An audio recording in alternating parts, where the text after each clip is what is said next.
She was paralyzed, mocked, pushed to the edge of silence. No one expected the girl in the wheelchair to even show up, let alone sing. But one man did. A stranger. A single father with a past he never speaks of, and a violin that hadn't sung in years. What happened next left an entire room breathless, and changed all of them forever. If stories of quiet courage, second chances, and the kind of love that heals your soul speak to you, this channel is where those stories live. Tap subscribe, and let's keep the light on together. The moon hung low over the town of Silver Glen, casting a pale wash over cracked sidewalks and rusted swing sets. Autumn wind drifted through the trees like an old hymn. On a quiet bench in Crescent Park, Lila Grace Harper, 11 years old, and bound to a wheelchair since the accident that stole her legs, sat alone under a flickering street lamp. She didn't cry anymore. That was for the early years when the hospital smelled like bleach and broken promises, and her mother's absence felt like a scream no one else could hear.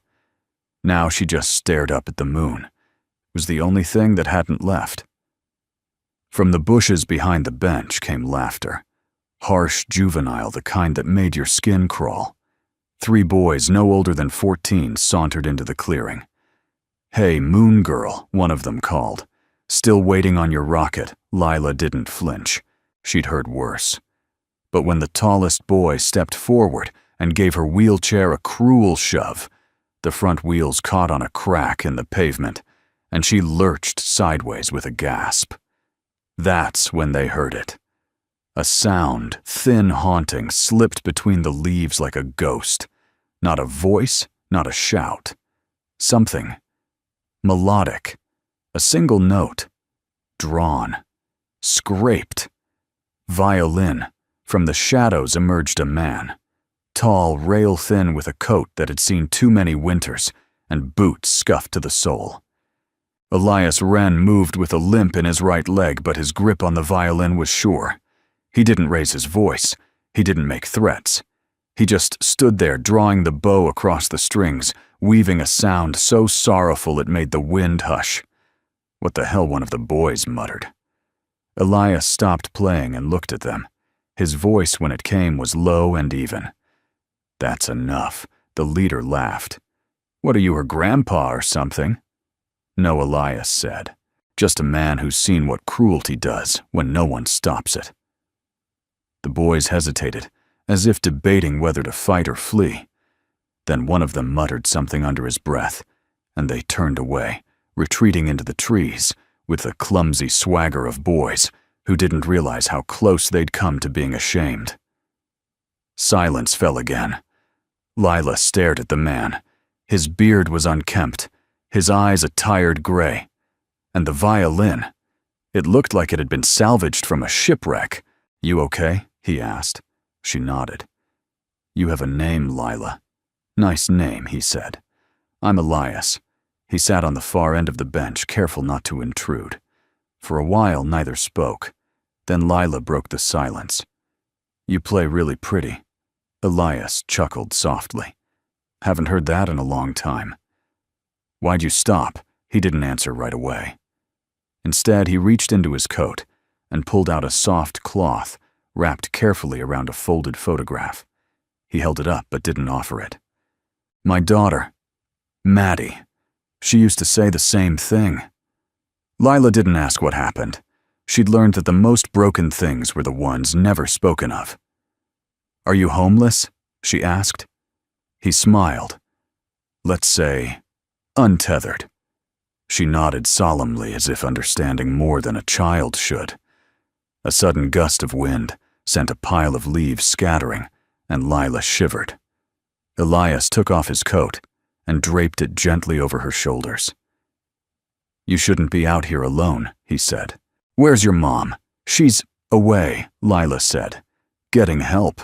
And your dad?" She shook her head.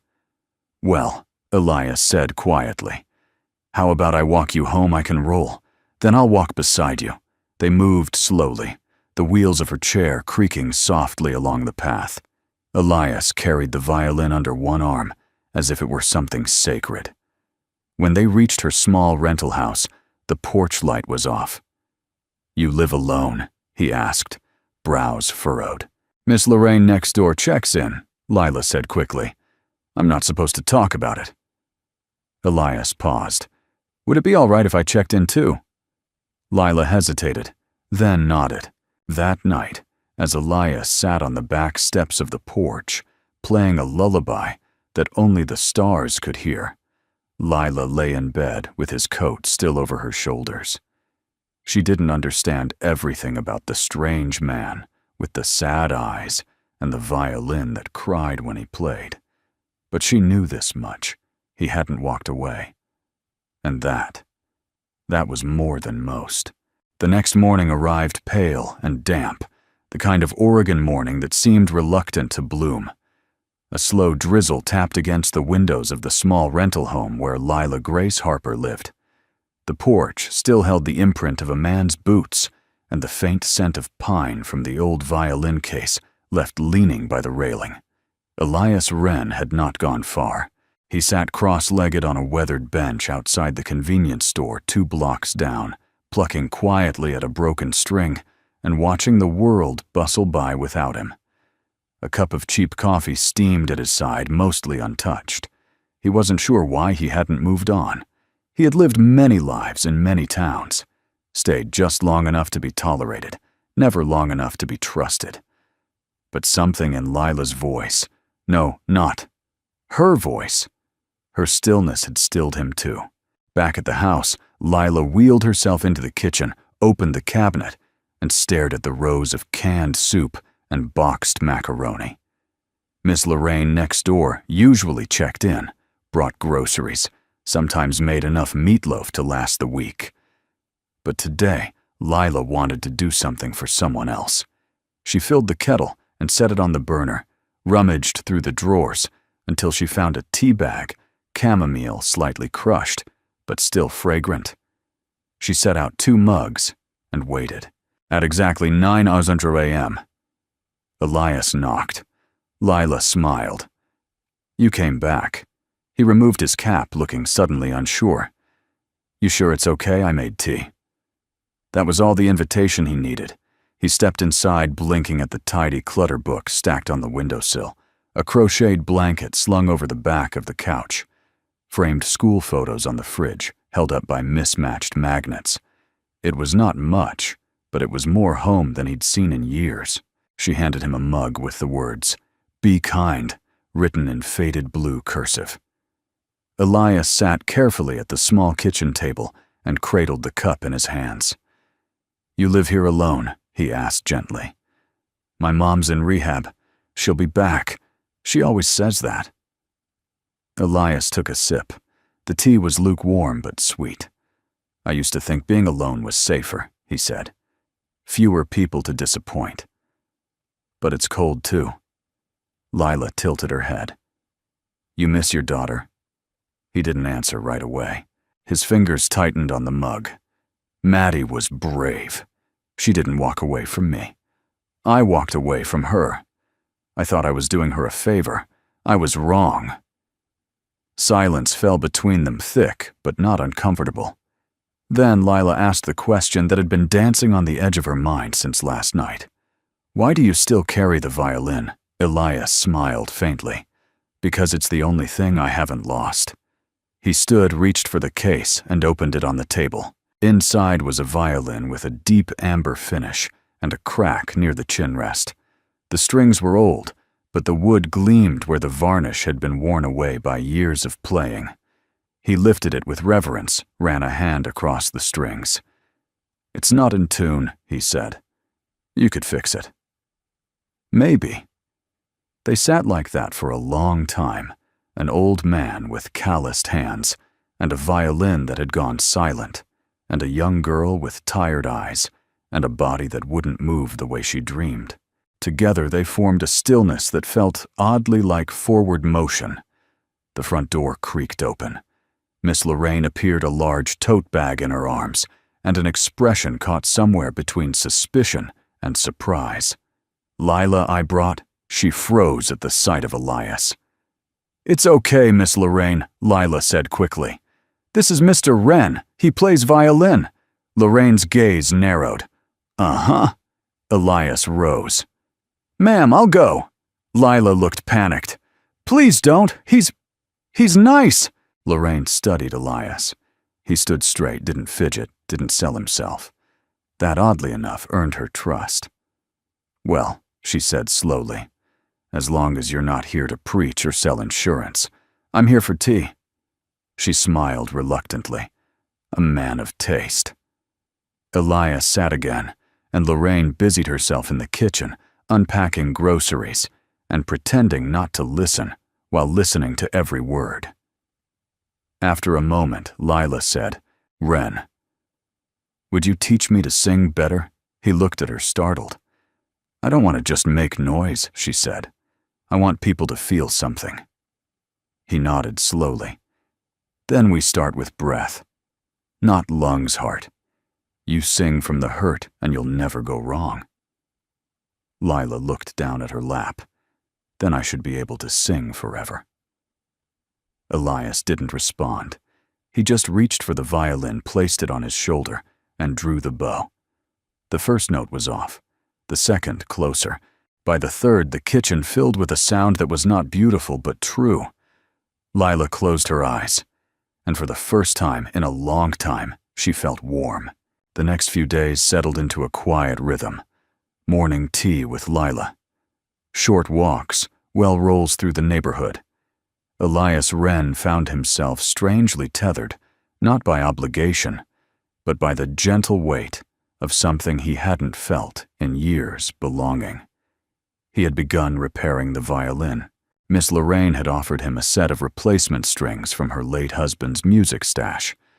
"He only played for Jesus and his tomatoes," she'd said, handing over a tin box with rusted hinges and a lavender ribbon around it. Lila watched every step of the process with wide, intent eyes. She never interrupted. She just observed, absorbing the care Elias took as he sanded a splinter from the fingerboard, adjusted the pegs, polished the wood like it was glass. "Why don't you play anymore?" she asked one afternoon, as he sat restringing the tailpiece by the back porch. Elias didn't look up. "Because I broke more than just strings." She waited. "I walked out on a concert once. Full house. Seattle Philharmonic. My daughter was in the front row. I saw her stand up to wave. I panicked. Froze mid-piece. Put my violin down, walked off the stage, and never went back."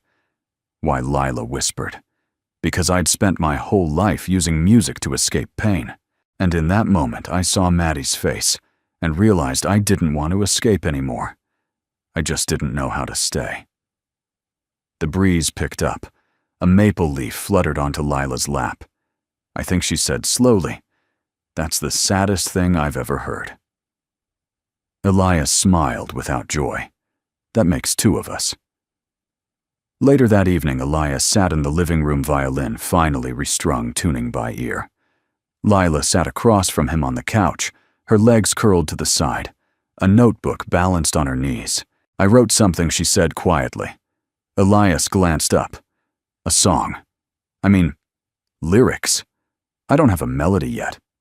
He nodded. "Want to read it to me?" She hesitated, then nodded. "I don't have steps to echo. I don't have shoes to tie.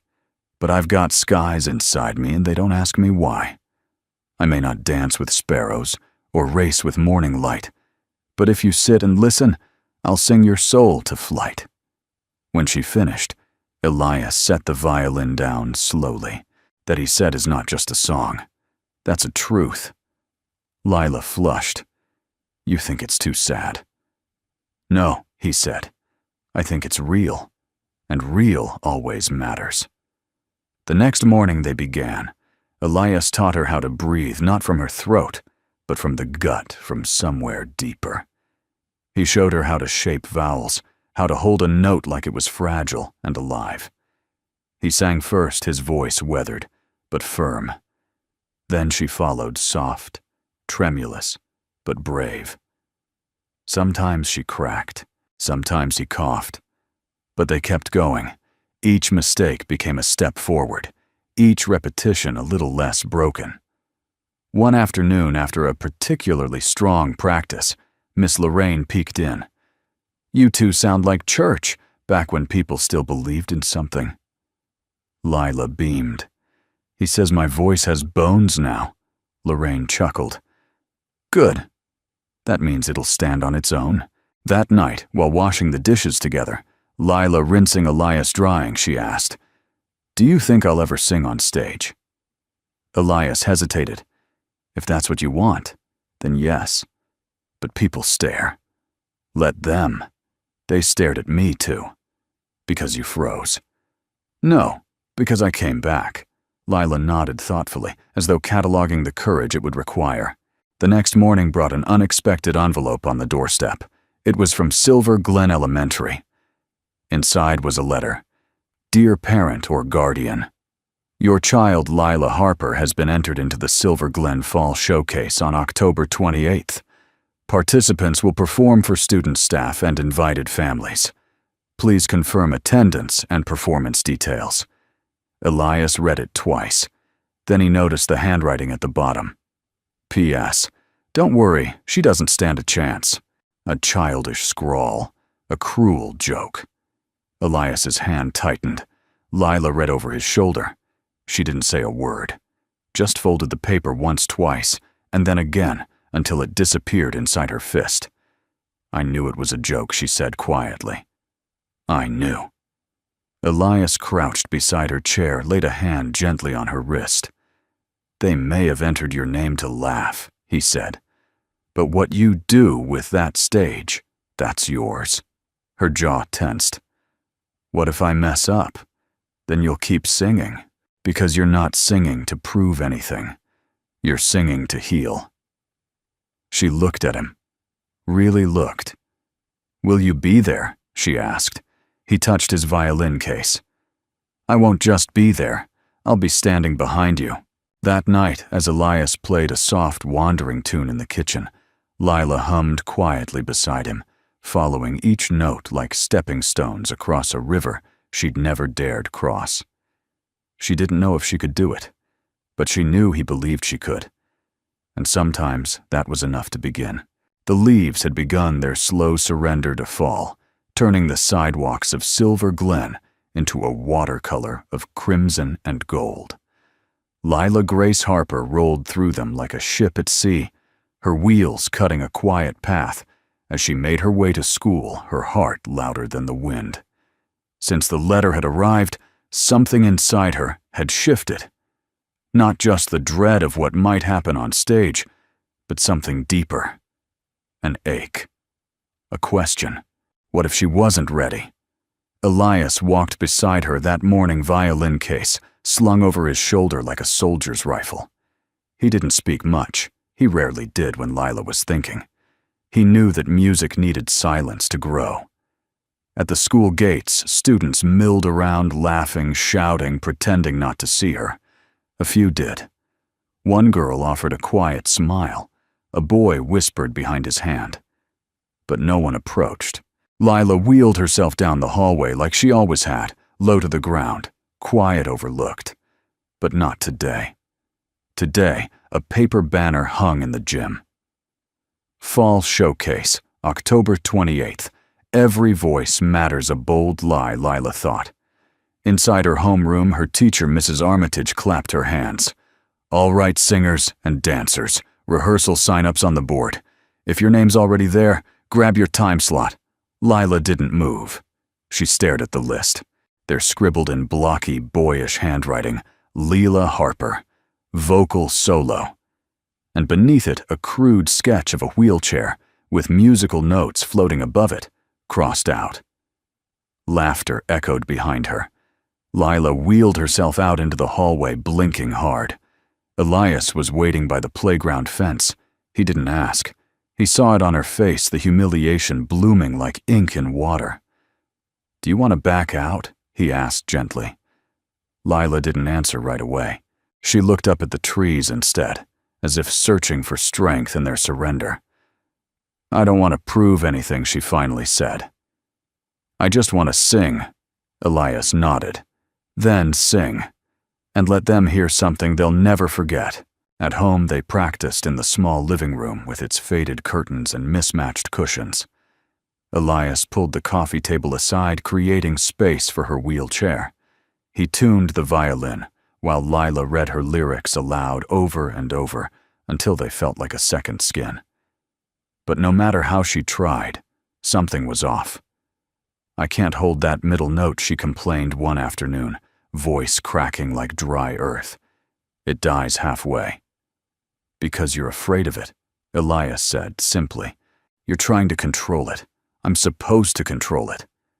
"No," he said, setting the violin aside. "You're supposed to release it." "Like this." He stepped behind her, gently resting a hand on her back. "Breathe here. Not from your chest, from your center." She closed her eyes. Now he said, "Say the line, not sing it. Just say it like you believe it. I've got skies inside me." Her voice was low, uncertain. Again. "I've got skies inside me. Now feel it. I've got skies inside me." The last word carried clear and round, like a bell rung in a quiet church. "There," Elias said, smiling. "That's the girl I believe in." Lila's eyes opened slowly. "How do you know so much about breath? I spent half my life trying to get mine back," he said. "Turns out the trick is not to hold it. It's to trust you won't drown when you let it go." A few days later, Martha Quinn arrived. The caseworker had always been polite but distant. She viewed Elias as an unknown variable, a man with a past too murky for comfort. But today, something about the way he opened the door, the steady gaze, the violin leaning by the wall, the scent of chamomile tea in the air made her pause. Lila greeted her with a smile. "Hi, Miss Martha. We're practicing for the showcase." Martha blinked. "You're still performing?" "Yes, ma'am." "Mr. Wren is my accompanist." "I see." Elias didn't offer anything. He just sat beside Lila, his posture, calm hands folded over one knee. Martha walked the perimeter of the room, slowly observing. The tidiness, the meals prepped, the softness in Lila's eyes when she looked at Elias. Finally, she sat. "I'll be blunt," she said. "This setup, it's unconventional." Lila spoke before Elias could. "He listens, Miss Martha. He doesn't talk over me. He doesn't pretend to fix me. He just hears me." Martha looked at Elias. "You don't intend to stay here forever, do you?" "I didn't intend to stay at all," he said quietly. "But then I met someone worth staying for." There was no performance in his voice, just truth. Martha folded her hands. "Then I'll stay for rehearsal." They performed for her just one verse. Lila's voice trembled at first, but then rose, carried by the undercurrent of Elias's violin. Not perfectly, but honestly. When they finished, Martha didn't clap. She didn't smile. She just sat very still, her eyes glassy. "I'll file my report," she said softly. "You'll do well on stage, Lila." And then she left. Later that night, as the wind stirred the leaves outside, and Elias wiped down the old violin strings. With care, Lila rolled closer and asked, "Do you ever wish you could go back and do something over Elias?" Thought for a long time. "No," he said, finally. "But I wish I hadn't waited so long to begin again." Lila reached for her lyric notebook, opened it to the last page, and wrote, "Some songs start late, but they still reach the sky." She didn't show him. Not yet. She wanted to sing it first. The morning fog rolled in low and heavy, clinging to the windows like forgotten breath. Lila sat at the kitchen table, slowly tracing her finger along the rim of her teacup. It was chamomile again, Elias's favorite. He said it reminded him of peace, and peace, he'd told her once, is a hard-won note. She hadn't slept much. Not since reading her name on the showcase list, not since the whispering started again in the school hallways. Words like pity, project charity case, and worst of all, token. They stuck to her like wet leaves hard to peel off. Elias moved quietly behind her, folding the dish towel, the same way he always did with intention. Everything he touched, he seemed to do with the care of someone who once lost the right to touch anything at all. "Do you think people ever really change?" Lila asked. He didn't answer right away. Then he said, "Only if they want something more than they fear losing what they were." She looked at him. "You're different now." He smiled without showing teeth. "I think. I'm trying differently." He reached up into the cupboard, searching for an old notepad where he kept his tuning notes. Instead, a folded envelope fell out. It landed on the floor between them with a soft sound, so quiet it felt loud. Lila picked it up. Her eyes widened. "I recognize this," she whispered. The envelope was addressed in familiar handwriting, round and looping slanted left. "To Lila when she's ready." In the corner was a return address from a rehab center 3 counties away. Her mother, Jolene Harper. Elias froze. "I didn't want to give it to you until I was sure it wouldn't undo what you've built." "Did you read it?" "No. That's not mine to read." Lila held it in her lap like a stone. Her fingers trembled at the flap, but she didn't open it.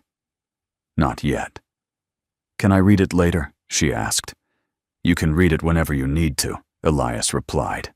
The letter remained unopened, but its presence in the room was unmistakable, like the last unresolved chord of a symphony. That afternoon, Elias took Lila to a community thrift shop on Main Street. Not because she needed anything, but because he said sometimes, "Hope hides on old shelves." It was a strange phrase, but she liked it. The bell over the door jingled when they entered. The place smelled of dust lavender sachets and stories, racks of gently used clothes, shelves of dog-eared paperbacks, bins of unmatched dishes. It was a treasure trove for those who looked with more than their eyes.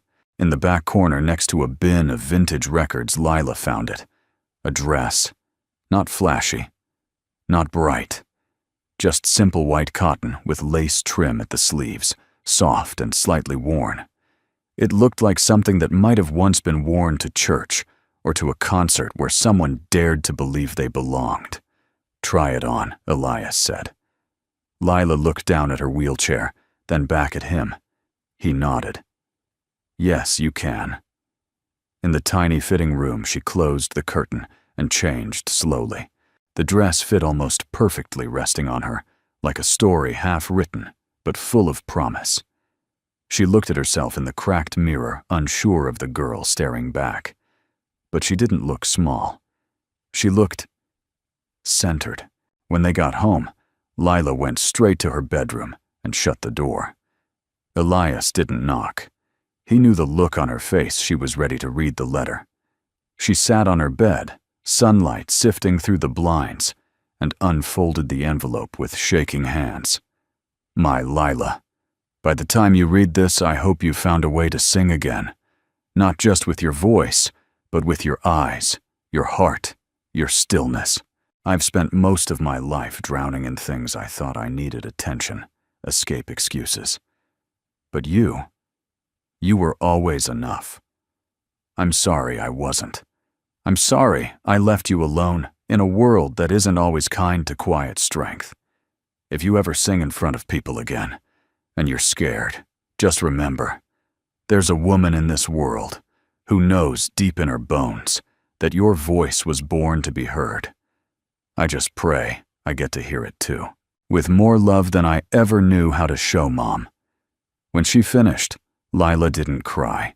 She placed the letter on her desk beside her lyrics notebook. Then she took out a pen and wrote a new verse at the bottom of her song. "You left a silence I filled with song, and in my chorus you belong." That evening, Elias found her sitting by the window dress folded neatly in her lap. "You okay?" he asked. Lila looked at him and smiled, genuine if fragile. "I'm not okay," she said, "but I'm getting closer." Elias nodded. "That's how healing starts. one note at a time. As the sun dipped below the edge of Silver Glen, casting the town in a warm, amber hush, Elias picked up the violin and played not to teach, not to heal, but to thank. And in the next room, Lila sang. Not loudly, not perfectly, but with certainty. A new verse. A new voice. Silver Glen moved gently into October, the kind of autumn that seemed more memory than season. The trees outside Lila's window blazed with color, burnt orange, deep plum, and sun-touched gold. But inside, life had narrowed to smaller details. Breath, posture, tone. Elias Wren had transformed the living room into a humble conservatory. The coffee table was now a makeshift music stand.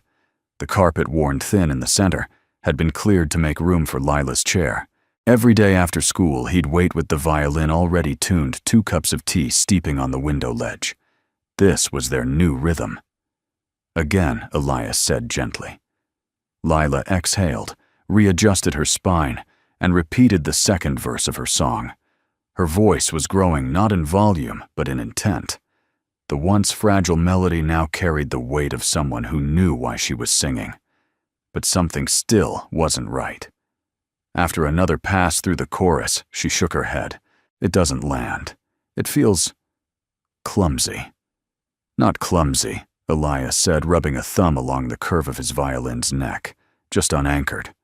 You're trying to end each line like it's the end of something. But your story isn't ending. It's opening. She frowned. So I shouldn't resolve it. No, he said. Let the final note hover. Let it ache a little. She tried again. This time, the last note didn't fall. It hovered like Elias said, dangling in the air like breath held between questions.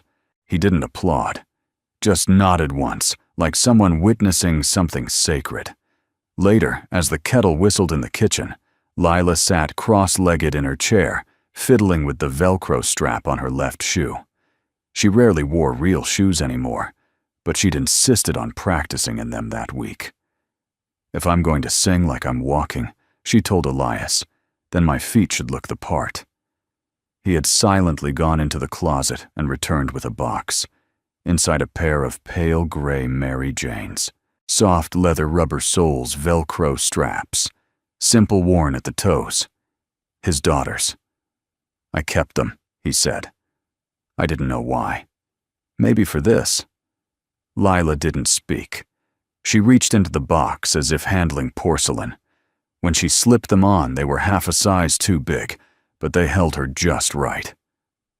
She sang that afternoon with more weight beneath her voice, not heaviness, but grounding. The kind that came from remembering she wasn't just singing for herself. That Sunday, Miss Lorraine invited them both to dinner. She set the table with mismatched plates, served pot roast and cornbread, and lit candles despite the hour still being bright. You've been good for each other, she said after grace. Elias smiled, picking at his food. She saved me. I just tuned a few strings. Lila grinned and scolded my breath control like a drill sergeant. Miss Lorraine turned serious. You know, the court will need to see progress, documentation, proof that this isn't temporary. Elias nodded. I've started keeping notes, attendance meals, music therapy. Music therapy. She's healing through her voice, he said simply. Miss Lorraine glanced at Lila. And you? I'm singing through what I couldn't say, she replied. The older woman reached across the table and squeezed her hand. That's a better answer than most adults can give. After dinner, Elias and Lila returned home under a sky turning velvet. The air was cooler now, the kind of chill that made you nostalgic without knowing why. Back in the living room, Elias opened a small wooden box he rarely touched. Inside were old rosined bows, spare strings, a photo of a 5-year-old Maddie in overalls, and pigtails holding his violin upside down. Lila watched him from her chair. Do you think she'd like me? Elias blinked, surprised by the question. She would have adored you. Would she be proud of you? He looked down. I don't know. Lila wheeled closer and placed a hand on his arm. I think she'd be proud that you stayed. He smiled, something caught behind his eyes. I think I'm finally proud of that, too. Later that night, Lila sat at her desk, staring at her lyric notebook. The showcase was only 10 days away. She could recite the song backward now in rhythm with her own heartbeat. Still doubt lingered. Would they laugh? Would they clap out of pity? Would they listen at all? She wrote a single question on the page. What if I'm not enough? And beneath it in a different pen in Elias's handwriting, then sing until you are. The next morning when she rolled into school, wearing the gray shoes and a pale blue scarf, no one said a word. Not yet. But one boy, who used to smirk every time she passed, looked at her just briefly and nodded. And that small gesture, a nod, felt like the very first note of a brand new verse. The day before, the showcase arrived with a hush, as if the world itself were holding its breath. Lila Grace Harper sat by the living room window, her lyric notebook open on her lap, though she hadn't touched her pen in an hour. Outside, the golden light of late October slanted through the trees, casting long shadows across the sidewalk, like a sundial, counting down more than time. The melody played over and over in her head. She could hum it in her sleep now, but still a knot twisted beneath her ribs. Not fear, exactly. More like expectation too big for her small body. Behind her, Elias Wren was tuning the violin for the 5th time, even though it had been perfect the first. The strings sang under his touch, low and patient like a river moving beneath ice. Lila glanced over her shoulder. You're nervous, too. He paused. I'm invested. She smiled faintly. That's worse. They shared a soft laugh, then silence. You know, she said, tracing the curve of her page, I used to dream about walking across a stage. Elias sat beside her. Now you're going to fly across it. But what if my voice cracks, or I forget the words? Then it cracks. Then you pause. Then you sing again. Lila looked down. It's not just stage fright, Elias. It's, what if they still see a girl in a wheelchair first, and not a singer? Elias reached into his coat pocket and pulled out a small folded square of fabric, deep burgundy with golden embroidery. He handed it to her. My mother gave this to me when I played my first recital, he said. She told me to tuck it into my sleeve, so if I ever doubted myself, I'd remember someone believed in me before I believed in myself. Lila unfolded the cloth. In delicate stitching were the words, even in silence you still sing. She pressed it to her heart. Thank you. He nodded. Just make sure you give it back. That thing's older than both of us combined. That evening after dinner, they practiced once more, just once. The living room was quiet, lit only by the lamp in the corner and the amber glow of a candle burning low. Elias played with deliberate grace. Lila sang in barely more than a whisper, but each note shimmered with conviction. When the final line hovered in the air, you'll hear my wings inside the rain. Elias lowered his bow. I think we're ready, she whispered. No, he said. We're real. That's better. But later that night, when the house was dark and the candles burned out, Lila couldn't sleep. She rolled into the kitchen, careful not to wake Elias. She poured herself a glass of water and stood at the counter, the moonlight stretching across the floor like silver silk. And then she heard it. A sound, quiet, low, coming from the back porch. She rolled slowly to the door and peeked through the curtain. Elias sat alone on the step, violin in hand. He wasn't playing. He was just holding it, staring out into the dark.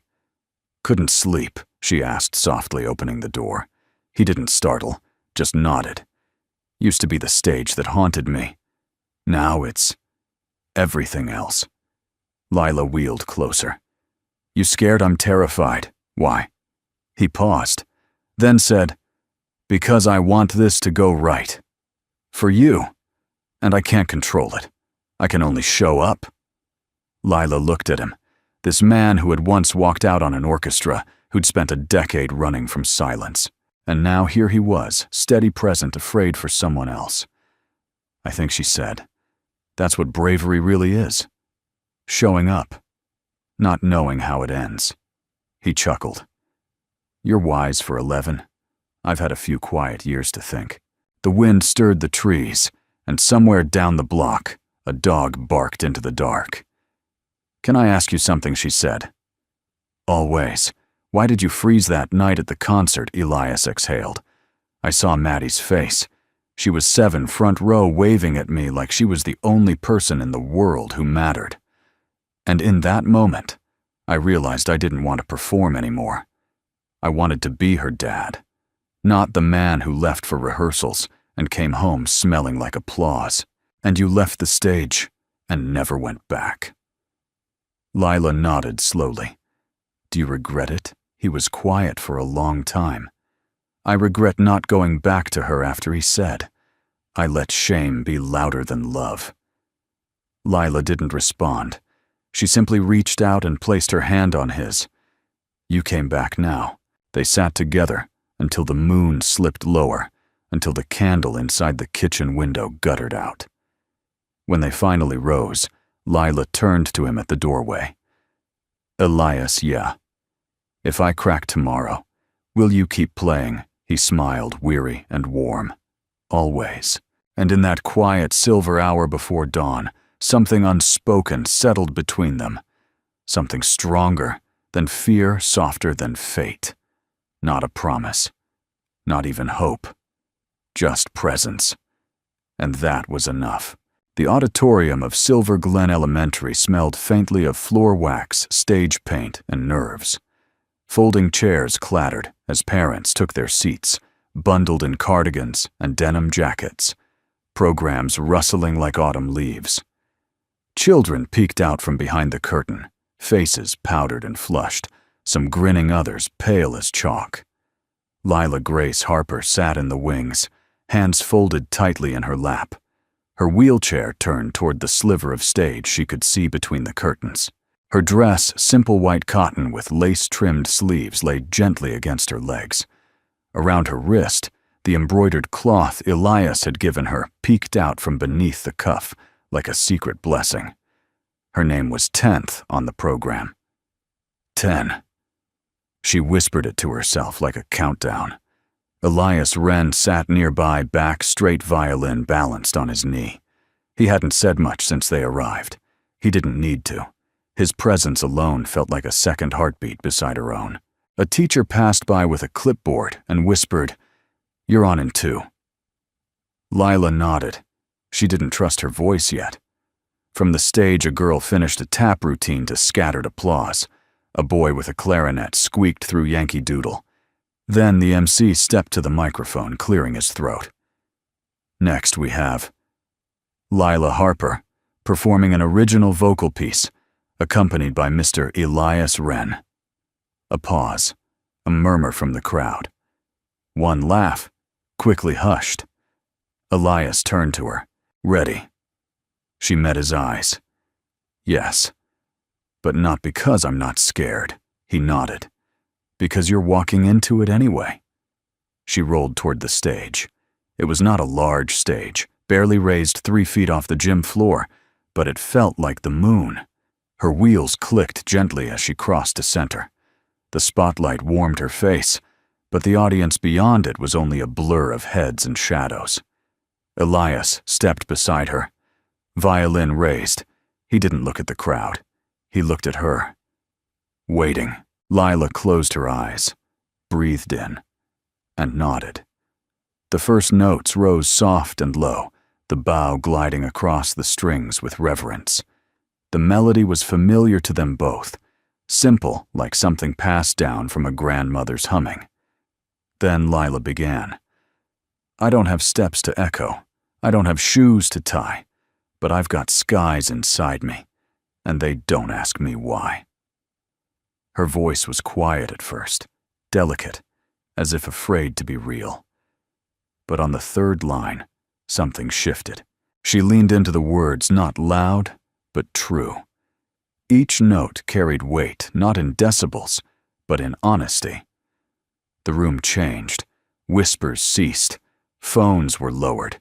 Even the fidgety kindergartners in the back fell still. Elias played with the grace of someone whose soul lived in the strings. He didn't overpower.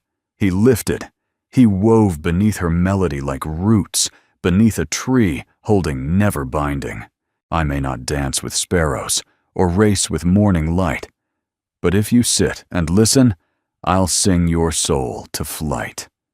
Her voice trembled on flight, but she caught it, lifted it back like a bird caught in wind, and held it gently until the end. The final lines came. You'll hear my wings inside the rain.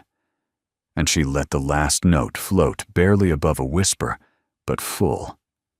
Full of every morning she sat alone. Full of every taunt she never answered. Full of her mother's absence, Elias's quiet redemption, the Velcro shoes, the kitchen tea, the letter in the drawer. She let the silence after carry it farther than sound ever could. Then she opened her eyes. Elias lowered his bow, and no one moved. It wasn't hesitation. It was awe. Then slowly the room erupted. Applause, soft at first, then louder. A wave of it. But not the kind thrown like a bouquet. The kind that rose unbidden from someplace in the chest. The kind that said, "We saw you." A few in the front row stood, then more. Even the principal, even Mrs. Armitage. And in the back, unseen by most Martha Quinn, the caseworker wiped her cheek with her sleeve. And just off to the side, in the dim glow of the stage, right exit, a woman in jeans and a faded green sweater stood alone. Her hands clasped tightly to her chest, her eyes wide and wet. Jolene Harper, her lips moved barely. That's my girl. Lila saw her, her breath caught, but she didn't cry. Instead, she bowed her head not deeply, not for drama, but in quiet gratitude. Then she turned her chair, rolled slowly off stage, and met Elias behind the curtain. She was here, she whispered. He nodded once. I know. Lila looked up at him. I didn't crack. He smiled. You soared. That night, the sky was clear. No rain. No clouds. Just the kind of moon that sat low and close, like it wanted to listen a little longer. Lila sat by her bedroom window notebook on her lap. She added a final verse. I used to dream of walking.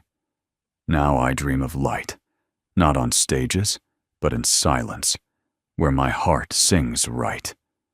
She looked at the moon, then whispered, not as a wish, but as a knowing I did it. The morning after the showcase arrived like a slow inhale. It was the kind of quiet that didn't beg to be filled, the kind that felt earned. Lila Grace Harper sat at the kitchen table still in her robe, cradling a mug of cocoa in her hands. Her voice, though rested, remained soft, almost shy, like a candle still flickering after a strong wind. The applause had faded. The stage was cleared. But something inside her had stayed lit. Across from her, Elias Wren poured oats into a pan, stirring them without looking. The soft scrape of the spoon against steel filled the silence like a lullaby. She came, Lila said, breaking the hush. My mom. Elias nodded, not in surprise, but in acknowledgement. She stood way in the back, Lila continued, just like I used to when she'd sing at church. She's proud of you, Elias said. I think I needed her to hear me, Lila admitted, but I didn't need her to save me. Elias looked at her, and something like relief moved across his face. That's what growing up feels like.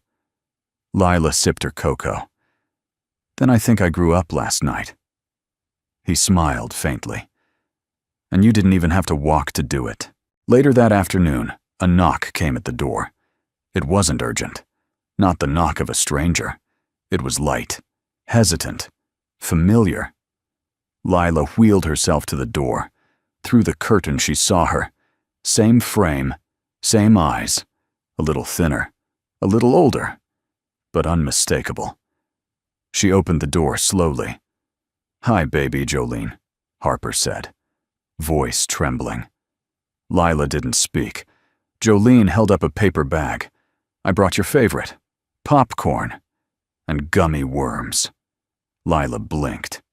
"You remembered." "I never forgot," Jolene whispered. I couldn't hold anything steady back then, not even myself." For a moment, neither of them moved. Then Lila shifted her chair back. "You can come in." Jolene stepped over the threshold, as if walking onto holy ground.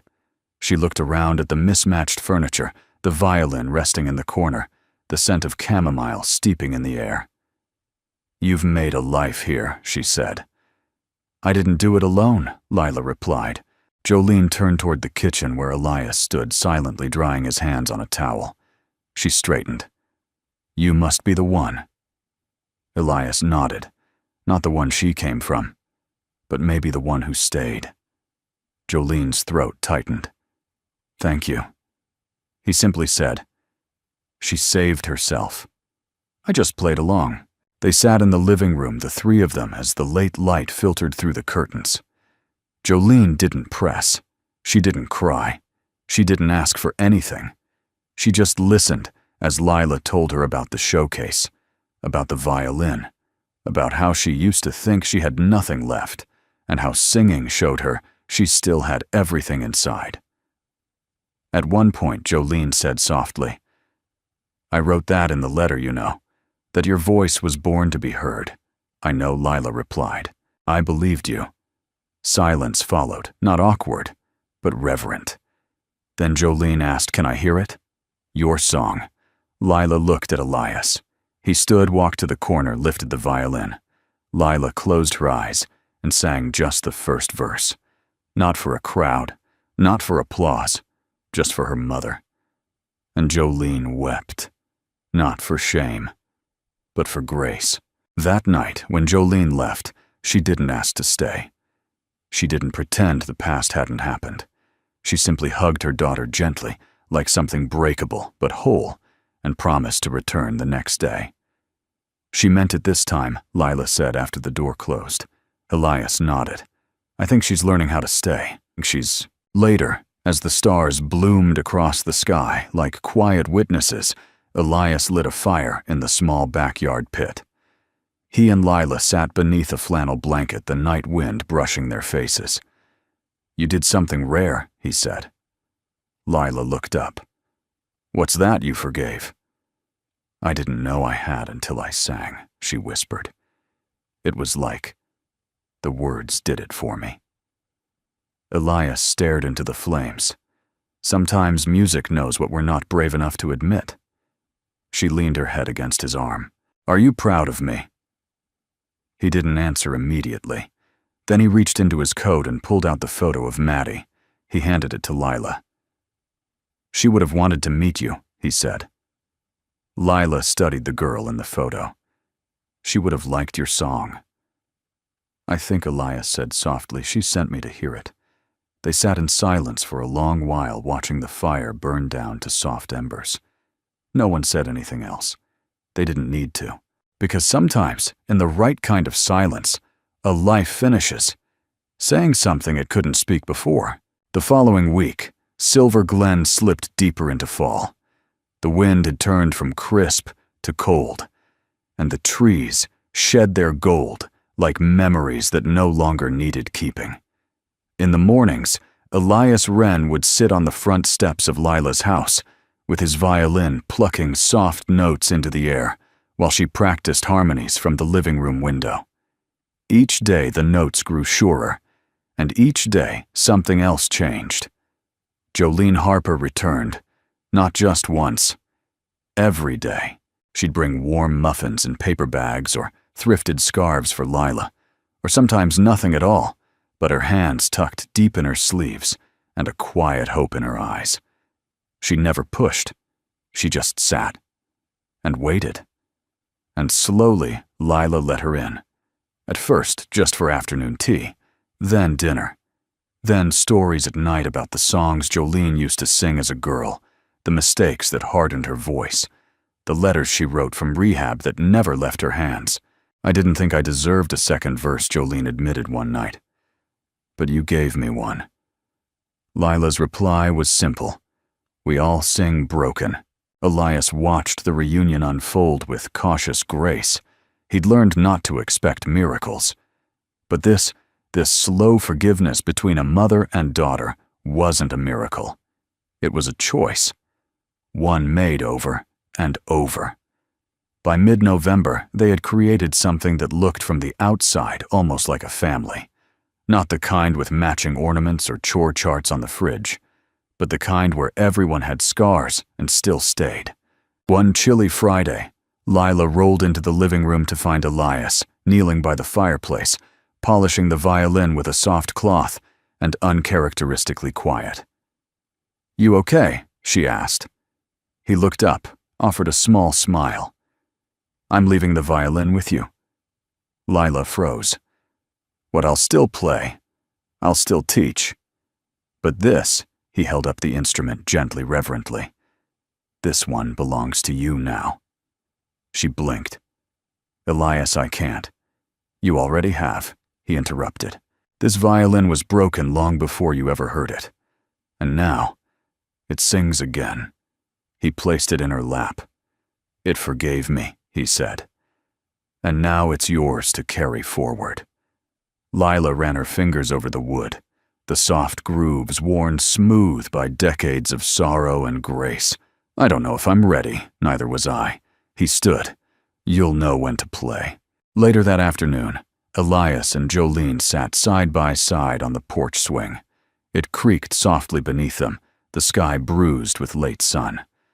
Lila was inside, playing scales, gentle and slow. "I don't know how to thank you," Jolene said. "Don't," Elias replied. "Just keep showing up." Jolene looked out at the yard where leaves piled in mounds against the fence. "Do you think she'll ever walk again?" Elias shook his head. "I think she's already gone farther than most who can."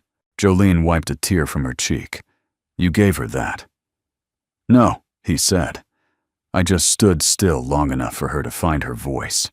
2 weeks later, with the help of the principal and Miss Lorraine, Lila, and Elias, launched a music circle at the church hall on 2nd Street. Open to anyone, kids, teens, adults, especially those with disabilities, or without the means for private lessons. They called it Quiet Wings. Every Tuesday and Thursday they'd gather Elias with his beau Lila, with her new violin Jolene at the snack table, with juice boxes and graham crackers. They sang old hymns and folk songs, wrote verses on butcher paper, clapped along when someone nailed a tricky rhythm. It was noisy, messy, perfect. And it grew. By Christmas, a handful of parents asked if the group would perform at the community tree lighting. Lila looked at Elias, unsure. He grinned. "Sounds like the second movement." That night, after everyone left, Elias stayed behind to sweep the floors. Lila helped pushing a dustpan with her footplate while humming softly. "You think it'll last?" she asked. He stopped. "What?" "This. The group. The calm. Everything." He leaned the broom against the wall and looked at her. "Nothing lasts forever, Lila," he said. "But some things echo long after they end." She thought about that. Then she said, "I think Maddie would have liked this place." Elias smiled. She would have loved it. They stood there a moment, listening to the silence they'd filled with song. Later that night, Lila sat at her window again, as she often did. She picked up her lyric notebook, turned to the last page, and wrote, "The violin forgave him. My voice forgave her. And I forgave the girl I used to be." Then she turned off the light. The music could wait. For now, she simply rested. Whole. The morning of the tree lighting arrived, wrapped in frost and stillness. Silver Glen sat beneath a thin veil of winter's breath, rooftops dusted in silver breath, rising like steam from coffee mugs and chimney stacks. The whole town seemed to move slower, more reverent, as if it too remembered something worth singing about. Inside the community church hall, the Quiet Wings group gathered early. Folding chairs scraped softly against linoleum. Voices whispered in excitement. Fingers rehearsed chords on makeshift instruments, recorders, ukuleles, a well-loved piano with sticky G keys. Lila Grace, Harper sat near the front violin and hand bow, resting gently across her knees. She wore the same white dress from the showcase, now paired with a red scarf her mother had knit just that week. Loose stitches, imperfect rows, and somehow more beautiful because of it.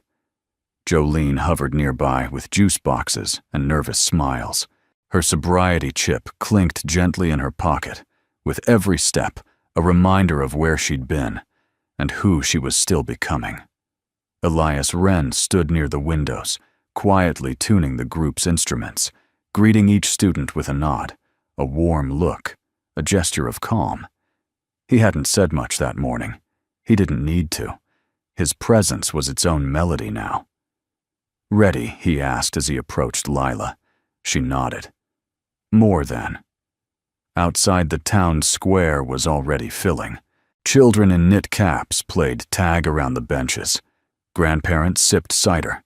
A choir of carolers tested their harmonies beside the tall, undecorated pine at the center of it all, its lights waiting for dusk. The stage was simple, just a raised platform with a speaker on either side, and a large banner reading "A Silver Glen Christmas Songs of Light." Lila watched as the first performers were called up, a boy with a harmonica, a trio of teenage girls singing "Silent Night," a volunteer firefighter who read a poem about losing his wife and finding peace. Then came Quiet Wings. The MC smiled. "Please welcome a very special group of young musicians. Some of them are new to their instruments, but none are new to heart. Led by Mr. Elias Wren and Miss Lila Harper, this is where wings begin." Applause rose warm and expectant. Elias wheeled Lila onto the platform. The lights above were soft but full. She could see the faces now: Miss Lorraine near the front row, Principal Gentry, even Martha Quinn, her ever-watchful gaze now softened with pride. And there near the back, Jolene stood with her hands clasped tightly beneath her chin. Lila took her place, centered her bow, and looked up. Elias stood a pace behind her, his violin tucked beneath his chin. "Ready," he mouthed. She didn't answer with words. She lifted her bow and began. This wasn't the same song from the showcase.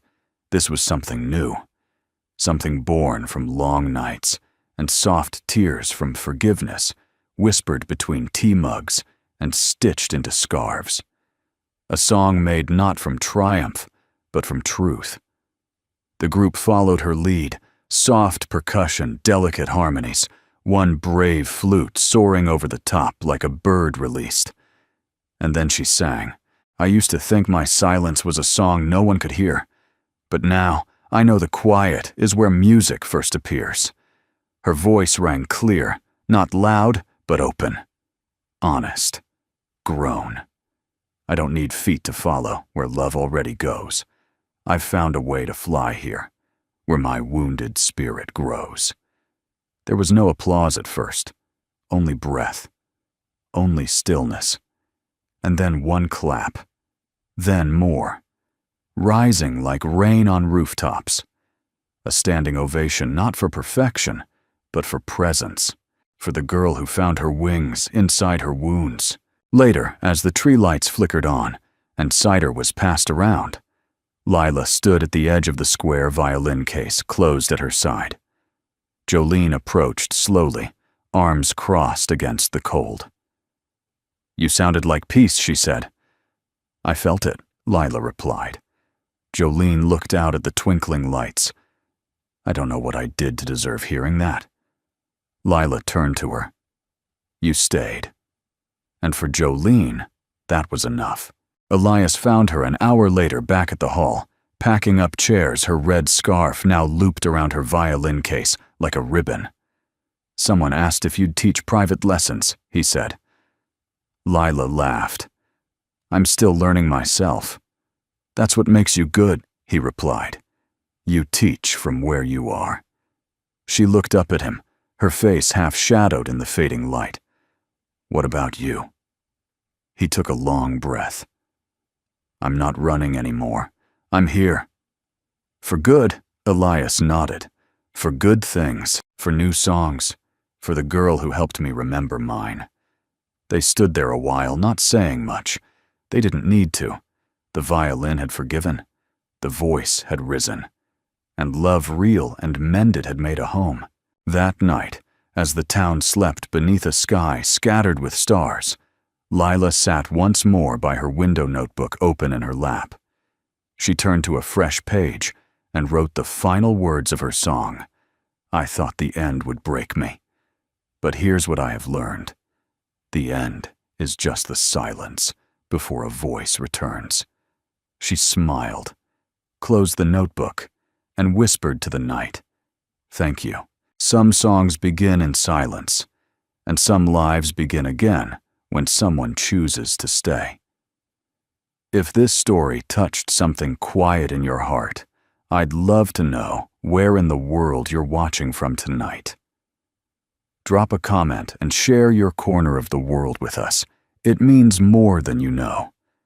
And if you'd like to be here the next time we tell a story like this, one that reminds us, love still saves, music still heals, and kindness still matters, feel free to subscribe. You're always welcome here. Thank you truly for spending these few minutes with us. From my heart to yours, take care of each other, and take care of your song.